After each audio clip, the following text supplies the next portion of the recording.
Hi friends, బాగున్నారా? మేమైతే బాగున్నామండి. చూడండి, ఇంక లంచ్ టైం అయింది కదా, నేనైతే వంట అయితే స్టార్ట్ చేశానండి. వంట అయితే చేస్తున్నానండి. ఇంకా చూడండి, ఇంక లేట్ అవుతుందని చెప్పేసి 2 పొయ్యిల మీద 2 అయితే పెట్టేశానండి. అన్నం ఒక పక్కన పెట్టాను, కూర ఒక పక్కన పెట్టానండి. పప్పు అయితే ఈరోజు ఆకుకూర పప్పు అయితే చేస్తున్నానండి. పప్పు అయితే ఉడికింది.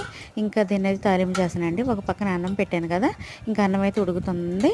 ఇంకా కర్రీ కూడా తాలింపు అయితే చేస్తానండి. పప్పు కదా, సింపుల్గా అస్సలకి పప్పు చాలా సింపుల్ ప్రాసెస్ అండి. కుక్కర్లో పెట్టేస్తే అసలు 10 నిమిషాలు, పావు గంటలో అయిపోద్దండి కర్రీ అయితే.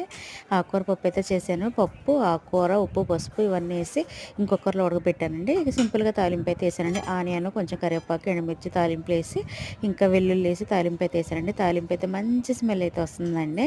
ఇంకా పప్పు కూడా ఉడికింది. ఇంకా రైస్ కూడా అయింది కదా, మాకు లంచ్ టైం అయింది కదా, మేమైతే తినేస్తామండి. మా కర్రీ వచ్చేసి పప్పు అయితే చేశానండి, ఆకుకూర పప్పు. మీ కర్రీ ఏంటో మాకు కామెంట్ చేయండి. ఓకేనా? మరొక వీడియోలో కలుద్దాం ఫ్రెండ్స్. మా వీడియో నచ్చితే లైక్, షేర్, కామెంట్ చేయండి. బాయ్.